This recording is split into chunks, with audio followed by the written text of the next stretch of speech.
ఆర్థికంగా వెనకబడినటువంటి అగ్రవర్ణ పేదలకు 10% రిజర్వేషన్ కల్పించే అంశాన్ని తెర మీదకి తీసుకొచ్చింది బీజేపీ. ఈ నేపథ్యంలోనే పార్లమెంట్ లో ఏం జరగబోతోంది? రామచంద్రారెడ్డి గారు, రఘునాథ్ బాబు గారు చాలా ఈజీగా చెప్పేశారు. మాకు ఇది పొలిటికల్ గా ప్లస్ అయ్యే అంశం కూడా కాదు, అందరి బాగు కోసమే మేము చూస్తున్న అంశం. చాలా సులభంగానే లోక్సభలో పాస్ అయ్యే అవకాశం కనిపిస్తోంది. రాజ్యసభకి సంబంధించి మీ మద్దతు చాలా అవసరం ఉంటుంది, లేకపోతే ట్రిపుల్ తలాక్ బిల్ లాగే ఇది పక్కకి వెళ్ళిపోయే అంశం. సో కంప్లీట్ గా ball is in your court అన్నట్టుగా రఘునాథ్ బాబు గారు చెప్పారు. ఎలా చూస్తున్నారు ఈ అంశాన్ని? సపోర్ట్ చేస్తారా, లేకపోతే కంప్లీట్ గా దీంట్లో ఏదైతే డ్రాబ్యాక్స్ ఉన్నాయో, లూప్ హోల్స్ ఉన్నాయో వాటి గురించి చర్చించే అవకాశం ఉందంటారా? అంటే బీజేపీ వాళ్ళది నాలుక మీద వాళ్ళు చెప్పే పదాలు, వాళ్ళ మనసులో ఉండే ఆలోచనలు వేరు. ఈ భారతదేశంలో రాజ్యాంగం రాసింది అంబేద్కర్ గారు, కాంగ్రెస్ పార్టీ వ్యక్తి. రిజర్వేషన్లను పెంచి పోషించింది అమ్మ ఇందిరమ్మ, పేదల కోసం న్యాయం చేయాలని చెప్పేసి రిజర్వేషన్ తీసుకొచ్చింది. అంబేద్కర్ గారు ఎవరు అన్నా కాదన్నా కాంగ్రెస్ పార్టీకి ఒక గొప్ప నాయకుడు, దేశానికి రాజ్యాంగాన్ని ఇచ్చినటువంటి మహానుభావుడు. బట్ బీసీలకు సంబంధించి ఆ క్రీమీ లేయర్ అనేది ఇప్పటికి ఆల్మోస్ట్ 25 ఏళ్ళుగా అది నానుతూ వస్తున్నటువంటి అంశంగా. అంటే మేము ఎప్పుడు కూడా ప్రజల యొక్క స్పందన, ప్రజల అవసరాలను బట్టి మూవ్ అవుతుంటుంది కాంగ్రెస్ పార్టీ. బీజేపీ లాగా రాత్రి నోటు రద్దు చేయం మేము. బీజేపీ లాగా రాత్రి జీఎస్టీ స్లాబులన్నీ పరిష్కరించుకోవాలని స్లాబులు పెట్టం మేము. బీజేపీ లాగా రాత్రికి కొన్ని విచిత్రమైన నిర్ణయాలు తీసుకుని ప్రజల మీద రుద్దాం. ప్రపంచం అంతా 20 రూపాయలకు 40 రూపాయలకు పెట్రోల్ దొరుకుతుంటే భారతదేశంలో 100 రూపాయలు దొరుకుతుంది. వీళ్ళకు చిత్తశుద్ధి ఉంటే, వీళ్ళు ఈ ఏదైతే ఈబీసీ మీద కూడా వాళ్ళకు ప్రేమ ఉంటే, పుల్లారావు గారు చెప్పినా ఇంకొకరు చెప్పినా పేదలకు ఫలితాలు అంతా అంటే మంచిదే. ప్రజాస్వామ్య భారతదేశంలో ప్రతి భారతీయుడు అందున కొన్ని ఫలాలు అందని వ్యక్తికి ఖచ్చితంగా ఫలాలు అందాల. మన రాజ్యాంగం రాసుకునేదే, మన స్ఫూర్తిదే. ప్రపంచ దేశాలు భారతదేశాన్ని కొనియాడుతున్నాయంటే, ఇన్ని మతాలు, ఇన్ని భిన్నత్వాలు ఉన్నటువంటి ఈ దేశం ఇంత చక్కగా ఉందంటే మన యొక్క స్ఫూర్తి. ఆ స్ఫూర్తికి ప్రతి ఒక్క మనిషికి ఫలాలు అందాల, ప్రతి పౌరుడి యొక్క హక్కు కూడా. ఆ హక్కుకు కాంగ్రెస్ పార్టీ ఎప్పుడు కాదందు. మేము ఎప్పుడు కూడా ప్రజల అవసరాల కోసం పనిచేస్తాం. ఈ ఎలక్షన్ ముందు ఈ స్టెంట్ ఏంటి? ఈ కరెక్ట్గా ఫిబ్రవరి 25వ తారీఖున, అంటే మరో నెల రోజుల్లో, 1.5 మంత్లో ఎలక్షన్ నోటిఫికేషన్ రాబోతుంది. ఈ టైంలో ఏంటి? సరే, వీళ్ళని ఎలా నమ్మాలి? పెద్దలు పుల్లారావు గారు లాంటి వాళ్ళంతా అనుభవం మాకు లేకపోవచ్చు, కానీ పోయిన ఎన్నికల ముందు భారతదేశం సంబంధించిన సంపద అంతా సింగపూర్, స్విట్జర్లాండ్ కొన్ని కంట్రీస్లో నల్లధనం మూలుగుతుంది, తీసుకొస్తాం, ప్రతి ఒక్క పౌరుడు అకౌంట్లో 15 లక్షలు వేస్తామన్నారు. అది వేసారా వీళ్ళని నమ్మటానికి? భారతదేశంలో హిందువులు ఎక్కువ ఉన్నారు, వీళ్ళ ఓట్లు కొల్లగొట్టాలని చెప్పేసి రామ మందిరం కడతామన్నారు. కట్టారా వీళ్ళని నమ్మడానికి? అంటే వీళ్ళ గత చరిత్ర అంతా తీసుకుంటూ వస్తే ఏది చేయలేదు చెప్పినది. ఈరోజు మనం ఏ రకంగా నమ్ముతాం? అంటే దేశాన్ని అవసరాల కోసం, ఎన్నికల కోసం వాడుకోవడం అనేది బీజేపీకి ఒక అస్త్రం. బ్రహ్మాస్త్రమా, అది పాశుపతాస్త్రమా, అది పిచ్చుకల మీద వాడే అస్త్రం రేపు తెలిసిపోతుంది. కాంగ్రెస్ పార్టీ ఏం చేసినా ప్రజల కోసమే చేస్తాం. గెలిచినా ఓడినా, మొన్న సోనియా గాంధీ గారి కమిట్మెంట్ చూడండి. మేడ్చల్ సభలో ఆంధ్రప్రదేశ్కు ప్రత్యేక హోదా ఇచ్చి కట్టుబడి ఉన్నామని చెప్పారు. ఆంధ్రకు వచ్చి తెలంగాణ ఇస్తామని కట్టుబడి ఉన్నామని చెప్పారు. అంటే మాకు మాట ముఖ్యం కాదు, ప్రజల శ్రేయస్ ఇంపార్టెంట్. మాకు ప్రజలు ఏది కోరుకున్నా అది ఇంపార్టెంట్. మీరు ఎలక్షన్ ముందు పెట్టింటే, 4 సంవత్సరాల కింద పెట్టింటే ఖచ్చితంగా మేము మద్దతు ఇచ్చేవాళ్ళం. దీనికి ఒక పౌరుడు కాంగ్రెస్ పార్టీ యొక్క డిజైనే 130 కోట్ల కోసం పెట్టింది. మోదీ గారి యొక్క డిజైనే, ఆయన వేసుకునే డ్రెస్ కానీ, ఆయన వేసుకునే ఆలోచనలు కానీ కేవలం పదవి కోసం డిజైన్ చేయబడ్డారు. మోదీ గారు పదవి కోసం డిజైన్ చేయబడ్డారు. ఆయనకి ఎక్కడుందండి? గుజరాత్లో ఏమైనా ప్రేమ ఉందా? గుజరాత్లో అల్లర్లు చేస్తే ఆ అబ్బాయిని తీసుకొచ్చి కొన్ని అనవసరమైన హార్దిక్ పటేల్ను అనవసరమైన కేసులు ఇరికిచ్చేసి 24-25 సంవత్సరాల కుర్రోని తీసుకొచ్చి లోపలేసి మానసికంగా ఇబ్బంది పెట్టి అతని మీద భౌతికంగా దాడి చేసిన ఈ మోదీ గారు రిజర్వేషన్ ఇస్తారా? ఒక్కొక్క నిమిషం. అంటే హార్దిక్ పటేల్ అడిగింది రిజర్వేషన్ కాదండి. పెద్దలంతా ఆలోచించుకోవాలి. పెద్దలు మేము పుల్లారావు లాంటి మేధావులందరినీ మీరు ఆలోచించండి. ఈ బీజేపీ యొక్క ద్వంద్వ నీతి ఆలోచించండి. పుల్లారావు గారు, అగ్రవర్ణాలకు చెందినటువంటి డిఫరెంట్ గ్రూప్స్ అన్ని దీనికి యాక్సెప్ట్ చేసే అవకాశం ఉందని అనుకోవచ్చు అంటారా?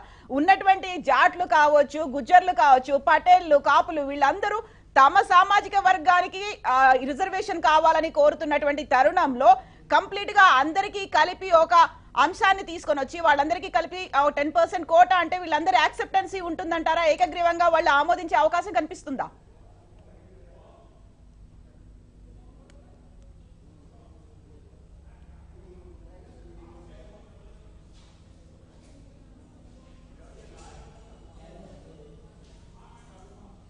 ఎస్ మాల్యాద్రి పుల్లారావు గారు వినిపిస్తోందా? పుల్లారావు గారు మీ దగ్గరకు వస్తాను. ఒక చిన్న బ్రేక్ తర్వాత అగ్రవర్ణాలకి చెందినటువంటి 13 రాష్ట్రాల్లో ఉన్నటువంటి సామాజిక సమీకరణాల నేపథ్యంలో వీళ్ళందరూ ఏకగ్రీవంగా యాక్సెప్ట్ చేస్తారా లేదా, ఎలా ఉండబోతున్నాయో చూద్దాం. ఒక చిన్న బ్రేక్ తర్వాత కీప్ వాచింగ్.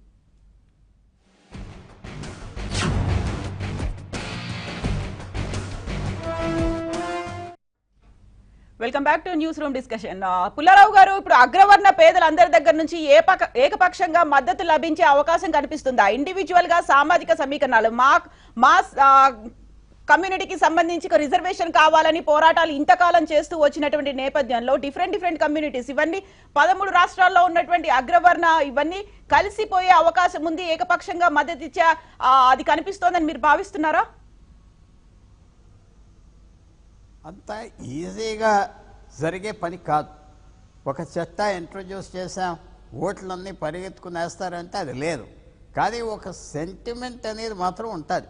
మనకేమన్నా అవ్వచ్చు, మనకు అవకాశం రావచ్చు 70 సంవత్సరాల తర్వాత. ఈ 70 సంవత్సరాలు మిగతా వాళ్ళు ఏం చేయలేదు కదా, చేయపోయారా? చేయలేదు కదా. సో ఈయన ఏదో చేస్తున్నాడు, ఆలస్యంగా చేస్తున్నాడు. సరే, ఆలస్యంగా చేసినా లోక్సభలో పాస్ అవుతుందని నేను అనుకుంటున్నాను. సో అందువల్ల కొద్దిగా ఇంపాక్ట్ మాత్రం ఉంటుంది, కొద్దిగా ఇంపాక్ట్.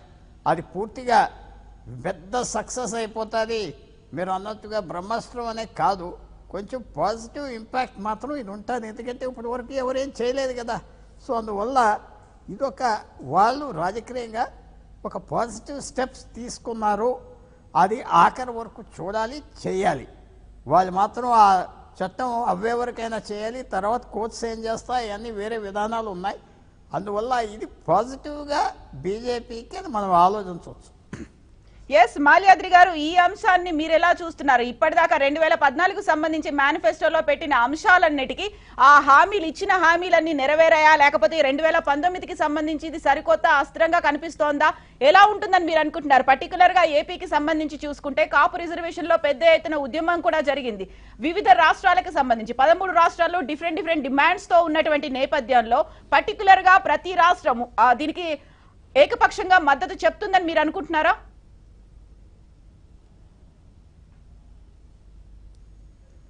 పెద్దలు పుల్లారావు గారు చెప్పినట్టు లోక్సభలో పాస్ అవుతుంది అంటే రాజ్యసభలో పాస్ కాదు అని పుల్లారావు గారికే డౌట్ ఉందిగా. ఇప్పుడు ఎందుకు పెట్టారు? ఈరోజు పొలిటికల్ ఎలక్షన్ల దగ్గరకు వచ్చాయి కాబట్టి పార్టీలన్నీ డివైడ్ అయిపోతాయి. అదే ఒక సంవత్సరం కిందటో 2 ఏళ్ల కిందటో చేసి ఉంటే జిఎస్టీ లాగా డిమానిటైజేషన్ లాగా పాస్ అయిపోయిండేది కదా. ఈరోజు పాస్ కాకుండా కేవలం ఆశ చూపించి మోసం చేయటానికి టక్కరితనంగా పెట్టిన ఈ బిల్లు తప్ప వాళ్ళకేదో మనం చేద్దాము అని ఆ సిన్సియారిటీ నుంచి వచ్చిన బిల్లు కాదు ఇది. నెంబర్ 1. నెంబర్ 2, ఈరోజు అసలు ఎందుకు ఇప్పుడే పెట్టారు అంటే రాఫెల్ అవినీతి కుంభకోణం పైన దేశవ్యాప్తంగా పెద్ద ఎత్తున చర్చ జరుగుతూ ఉంది. అట్లాగే వితిన్ ది బీజేపీలో కూడా మోడీకి వ్యతిరేకంగా ఈరోజు అసంతృప్తి ప్రబలుతూ ఉంది. ఈ రెండింటి చర్చని డైవర్ట్ చేయటం కోసం, దేశం యొక్క దృష్టిని మరలించుకోవటం ఒక టక్కరితనంగా, ఒక ఎత్తుగడ రీత్యా మోడీ గారు పెట్టారు తప్ప ఇది అగ్రకులంలో ఉండే పేదలను ఉద్దేశించడానికి పెట్టింది కాదు. ఒక రాజకీయ ఎత్తుగడ కోసం తన అవినీతిని, తన స్నేహితుడైన అంబానీకి 30,000 కోట్లు కట్టబెట్టిన వైనం పైన జరిగే చర్చని డైవర్ట్ చేయటం కోసం, అవసరమైతే కులాల మధ్య చిచ్చు పెట్టి ఆ చిచ్చు నుంచి ఏదో రాజకీయ లబ్ధి పొందటం కోసం, అవినీతి చర్చని డైవర్ట్ చేయటం కోసం, బీజేపీలో ఉండే అసంతృప్తిని డైవర్ట్ చేయటం కోసం చేసిన ఓ టక్కరి కార్యక్రమం తప్ప ఇది నిజంగా సమగ్రంగా రిజర్వేషన్ ఆకాంక్షల్ని పరిష్కరించడానికి కాదు. మధ్యతరగతిని, పేదవాళ్ళని ఆదుకోవడానికి పెట్టింది కాదు. తెలుగుదేశం ప్రభుత్వం కాపు కార్పొరేషన్ పెట్టి 4 ఏళ్ల నుంచే వాళ్ళ కోరికలను పరిష్కరించేదానికి ప్రయత్నిస్తున్నాం. బ్రాహ్మణ్ కార్పొరేషన్ పెట్టాం, వైశ్య కార్పొరేషన్ పెట్టాం, ఈబీసీలకి ఆర్థికంగా అనేక పథకాలు గత 4 ఏళ్ల నుంచి ఇస్తూ ఉన్నాం. ఈ 4 సంవత్సరాల నుంచి 13,000 కోట్ల రూపాయలు పెట్రోల్ ఉత్పత్తులపైన అదనంగా వసూలు చేసుకున్న మోడీ గారు, 23 లక్షల కోట్ల రూపాయలు అప్పులు చేసిన మోడీ గారు Yes. ఈ వర్గాల కోసం ఏమి ఇచ్చాడు? ఈ డబ్బన్నీ తీసుకెళ్లి కార్పొరేట్ కంపెనీలకి వాళ్ళ యొక్క బకాయిలు రద్దు చేయడానికి లక్షల కోట్ల రూపాయలు చేశాడు తప్ప ఈ దేశంలో రైతాంగాన్ని వ్యవసాయ సంక్షోభం నుంచి బయటేయటానికి కానీ, మధ్యతరగతి వాళ్ళకి కానీ, లేకుంటే కేంద్ర ప్రభుత్వ ఉద్యోగాలను భర్తీ చేయటం కానీ ఏం చర్యలు తీసుకున్నారు? ఎవరైనా ప్రశ్నిస్తే వాళ్ళపైన దాడులు చేయటం, బెదిరించటం, ఈ రకంగా చేసుకుంటూ ప్రజాస్వామ్య వ్యవస్థని, రాజ్యాంగ వ్యవస్థలన్నింటి కూడా రఘునాథ్ బాబు గారిని అడుగుదాం. రఘునాథ్ బాబు గారు, ఎందుకని ఇన్ని ఎన్నికల స్టంట్లు జిమ్మికులు చేయాల్సినటువంటి అవసరం ఉంది? ఇప్పటిదాకా ఏవైతే ఎన్నికల హామీలు ఇచ్చారో వాటన్నిటిని నెరవేర్చలేదు. At the same time parliament లో మీ మీద తీవ్రమైన దాడి ప్రతిపక్షాల రూపంలో జరుగుతున్నప్పుడు రఫేల్ నుంచి మీరు పక్కకు వచ్చేసి ఇంకో ఏదో అంశాన్ని తెర మీదకి తీసుకొచ్చి ఎందుకని ఇలాంటి అంశాన్ని లేవనెత్తాల్సిన అవసరం ఏర్పడింది? ఇప్పుడు మాల్యాద్రి గారు ఆవు కథ చెబుతున్నారు, ఏది చెప్పినా చివరికి ఆమోస్లోకి వెళ్తున్నారు. ఇక్కడ సబ్జెక్ట్ డివియేట్ అవ్వద్దు మనం కాసేపు. ఓకే ఉండండి, ఒక నిమిషం ఉండండి, నేను వస్తా, పాయింట్కే వస్తా. కాపు గురించి మనం మాట్లాడుకుందాం. ఎప్పుడు చేశారండి? ఆయన మేనిఫెస్టోలో పెట్టింది వచ్చిన ఫస్ట్ ఇయర్ చేశారా? కాపులు ఉద్యమం చేసిన తర్వాత అది తగలబెట్టే అంత పరిస్థితి వచ్చినాక అప్పుడు ఇది ఇవ్వడం మొదలు పెట్టారు, 1000 కోట్లు. అది కూడా 2వ సంవత్సరం కూడా 1000 కోట్లు ఇవ్వాల. కాబట్టి వాళ్ళు డే 1 నుంచి ఇచ్చారా? తర్వాత సరే, దాన్ని పక్కన ఉంచుదాం. ఇప్పుడు నేనే ఉన్నానంటే దేర్ ఆర్ కొన్ని ఒక లాంగ్ పెండింగ్ ఇష్యూస్ ఉన్నాయి. ఏమేంటి? రామ జన్మభూమి ఒకటి సుప్రీంకోర్టులో ఉంది, లాంగ్ పెండింగ్ ఇష్యూ. మహిళా reservation long pending issue. SC categorisation long pending issue. ఇప్పుడు ఇది ఇట్లాంటి ప్రధానమైనటువంటి వాటి మీద ప్రధాన ప్రతిపక్షం, మిగిలిన చిన్న చిన్న పార్టీలు అన్ని పక్కన పెడదాం కాసేపు, కాంగ్రెస్, మేము బీజేపీ ప్రధాన పార్టీలు, మీ వ్యూ ఏంటి? మీరు కావాలనుకుంటారా? వద్దని చెప్పేయండి, అదొక రకం. వాళ్ళు నేనే ఉన్నా, మీరు వచ్చినాక దీన్ని మార్పులు చేసి ఇంకా బ్రహ్మాండంగా ఇస్తాం అని అనండి. ఆ క్రెడిట్ మీరే తీసుకోండి. మాకు కావాల్సిందే అగ్రవర్ణాల్లో పేదలు, ఇంక్లూడింగ్ కాపుల్లో ఇంక్లూడింగ్ కాపుల్లో పేదలు, వాళ్ళకి బెనిఫిట్ రావాలి. ఎక్కడో చోట బాల్ రోల్ అవ్వాలి కదా. వాళ్ళు మేము బాల్ రోల్ చేసాము, దీన్ని మీ రియాక్షన్ ఏంటి? ఓకే, దీన్ని ఇంకా ఫాస్ట్గా తీసుకుపోతామంటారా? కాదు ఆపేద్దామంటారా? మీరు ఇది చెప్పాలి కదా. ఎక్కడో చోట మొదలవ్వాలి ఈ ప్రధానమైనటువంటి అంశాలు. వీటి మీద మీ ఇదేంటి? ఇంకొకటి, ఈ రిజర్వేషన్లో వాస్తవంగా ప్రాక్టికల్ ప్రాబ్లం ఒకటి వస్తుంది. ప్రాక్టికల్ ప్రాబ్లం ఏంటంటే స్థానిక సంస్థలు వచ్చేటప్పటికి ఈ బీసీ రిజర్వేషన్ అంటే ఇక్కడ రాదులేండి. బీసీ రిజర్వేషన్లో ఆ బీసీల కేటగిరీ కింద కేటగిరైజ్ చేస్తే బీసీకి ఇచ్చే స్థానాల్లో ఎనీ కేటగిరీ ఆఫ్ బీసీ పోటీ చేయొచ్చు. ఉదాహరణకి చెబుతున్నా, కాపుల రిజర్వేషన్లోకి తీసుకొస్తే అదర్ బీసీలకు వచ్చే సీట్లలో కూడా ఆ కాపులు పోటీ చేయొచ్చు. ఆ విధంగా అదర్ బీసీస్కి ఇప్పటి వరకు ఎంజాయ్ చేస్తున్న ఈ రిజర్వేషన్ ఎఫెక్ట్ అయ్యేటటువంటిది ఉంది. ఎనీవే, అది ఇక్కడ డిస్కషన్ అవసరం లేదు, నేను పొరపాటు నా సబ్జెక్ట్లోకి వెళ్ళాను. కానీ నేను చెప్పొచ్చేది ఏంటంటే, ఈ ప్రధానమైనటువంటి సమస్యల మీద ప్రధాన ప్రతిపక్షం యొక్క మీ ఇదేంటి, మీ యూపీఏ, మీ మిత్రపక్షాల మీ వ్యూ పాయింట్ ఏంటి? మీరు ముందుకు వస్తే let us go together. Country మంచి కోసమే కదా ఎవరైనా. రామచంద్రారెడ్డి గారు, మీ టర్న్. ఇప్పుడు బాల్ మీ కోర్టులోనే ఉందని చాలా క్లియర్ గా చెప్తున్నారు. మీరు ఏం చేయబోతున్నారు? వాళ్ళు ఒక మంచి డెసిషన్ తో మేము ముందుకు వచ్చాము ప్రజల బెనిఫిట్ కోసమే అని. కాంగ్రెస్ పార్టీ ఎప్పుడు ప్రజా కోర్టులోనే ఉంటుంది. అధికారం ఉన్నా లేకపోయినా కాంగ్రెస్ పార్టీ ఎప్పుడు ప్రజల సంక్షేమం గురించి ఆలోచిస్తుంది. ఈనాడు గొప్పగా చెప్పుకునేటువంటి భారత ప్రధాని ఆధార్ గురించి ఏం మాట్లాడారు గతంలో ఆయన ముఖ్యమంత్రిగా ఉన్నప్పుడు? ఈనాడు మేము జిఎస్టీని తీసుకొచ్చామని చెప్పుకున్నటువంటి ఈ భాజపా వాళ్ళు ఏమన్నారంటే, కాంగ్రెస్ ఏం చేస్తుంది చెప్పమన్నారు. మేము ప్రజల కోసం పనిచేస్తామని చెప్పడానికి, మేము జిఎస్టీని మీరు ప్రజల మీద రుద్దొద్దండి, ఇన్ని స్లాబ్స్ పెట్టద్దండి, వాటిలో చాలా డిఫికల్టీస్ ఉన్నాయి, ఇంత రేషియో వద్దని చెప్పేసి చెప్తూ వచ్చాం. జిఎస్టీని తీసుకొచ్చింది మా మన్మోహన్ సింగ్ గారే, కాదనలేని సత్యం. ఆధార్ తీసుకొస్తే గగ్గోలు పెట్టి ఏడ్చి గోల చేశారు. చిన్నపిల్లడు చాక్లెట్ కోసం గోల చేసిన విధంగా గోల చేశారు ఈ భాజపా వాళ్ళు. ఆధార్ తీసుకొచ్చాం, దానికి ఒక స్పష్టంగా తీసుకొచ్చాం, వద్దన్నారు. మేము ఏది చేసినా కూడా దేశంలో 130 కోట్ల మంది, ఎంతమంది ప్రజలు ఉంటే అంతమందికి ఉపయోగపడేది చేస్తాం. ఈరోజు కూడా మీరు చేస్తున్న మీ మాయలొద్దు, మీ మోసాలొద్దు. గుజరాత్లో మోదీ గారు అన్ని సంవత్సరాలు ముఖ్యమంత్రిగా ఉన్నారు, ప్రధానమంత్రి మీరు 4.5 సంవత్సరాలు ఉన్నారు. గుజరాత్లో పటేళ్ల ఉద్యమం జరుగుతుంది, వాళ్ళని తొక్కిచ్చారు, గుర్రాలతో కొట్టారు, రకరకాల దాడులు చేశారు. మొన్నటికి మొన్న ఎలక్షన్ కి ముందు ఏ విధంగా దాడి చేశారు? ఇప్పుడు రియలైజేషన్ వచ్చింది ఎన్నికల సమయం ఆ కాబట్టి రోజు వీళ్ళ చెప్పేది ఇప్పుడు కూడా రియలైజేషన్ అక్కడ ఒక నిమిషం అక్కడ యూత్ బాధపడుతున్నారు, పిల్లలు బాధపడుతున్నారు అని చెప్పేసి రాహుల్ గాంధీ గారు ఏం నిర్ణయం తీసుకుని తెలుసుగా మీకు అందరికి? రాహుల్ గాంధీ గారు ఏం చెప్పారు? మాకు అధికారం వస్తే 10% ఇస్తారని చెప్పారుగా. అంటే కాంగ్రెస్ పార్టీని మీరు ఏదో బూచిగా చూపించి ఓట్లు దండుకుందామంటే కుదరదు సుమా. ఈ దేశంలో ఆర్ఎస్ఎస్ ఎంత బలంగా ఉందో శక్తి యాప్ అని ఒక ప్రాజెక్ట్ పెట్టి మేధావులను విద్యావంతులను కాంగ్రెస్ పార్టీ తీసుకొస్తున్నాం. 2014 మాదిరి ఎలక్షన్ ఉండదు. 2019కి రాహుల్ గాంధీని కూర్చోబెట్టేంత వరకు నిద్రపోం. కారణం ఏంటంటే ఈ భాజపా అబద్ధాలు చెప్తుంది, ఈ భాజపా మోసం చేస్తే వద్దనుకుంటాం.